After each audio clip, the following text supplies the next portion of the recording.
জীবনে কখনো কি কোনো মৃত মানুষকে গোসল করিয়েছেন? সুযোগ পেলে মৃতদের গোসল করাবেন। খুব কাছ থেকে দেখবেন মৃত মানুষের দেহটা কত অসহায় হয়। মৃত্যুর পরে মানুষের মৃতদেহ কতটা ভয়ের কারণ হয়ে দাঁড়ায়। সুযোগ পেলে রাতে লাশ পাহারা দিবেন।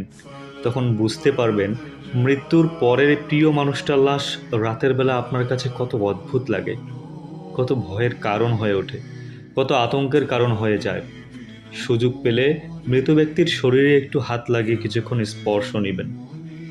আপনি তখন উপলব্ধির সুযোগ পাবেন এই পৃথিবীতে বিশাল প্রভাব প্রতিপত্তি রেখে যাওয়া মানুষগুলো মৃত্যুর পরে কত নির্জীব রূপ ধারণ করে।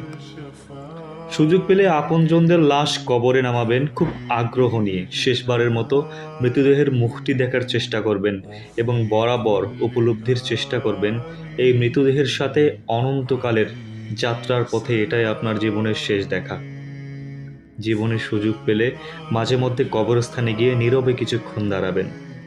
এরপর মনে মনে চিন্তা করবেন জীবনের লাভ ক্ষতির হিসাবে এই মৃত মানুষগুলো এই পৃথিবীতে কি করে গেছেন, কাদের রেখে গেছেন।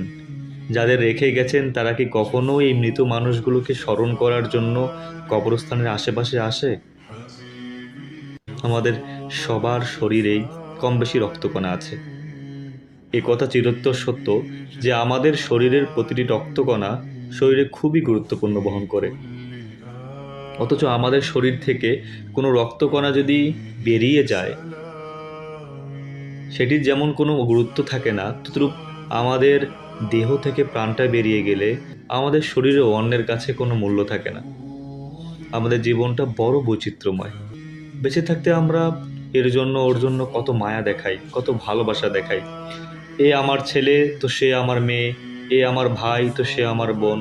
অথচ মরে গেলে এই মানুষগুলোই সবার আগে তোড়জোড় শুরু করবে কিভাবে মৃত্যুকে দাফন করানো হয় বা কিভাবে মৃত্যুকে দাফন করা যায়, কত দ্রুত মৃত্যুকে কবরস্থ করা যায় সেই চিন্তায় সবাই তটস্থ থাকে।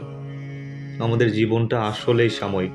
এই সাময়িক জীবনটা মাত্র 40, 50, 60 অথবা বড় জোর 70 বছরের সমষ্টি। অথচ এই জীবনে আমরা কখনো মৃত্যুর কথা না ভেবে কিভাবে অঢেল সম্পদ অর্জন করা যায় সেই চিন্তায় সর্বদা বিভোর থাকি।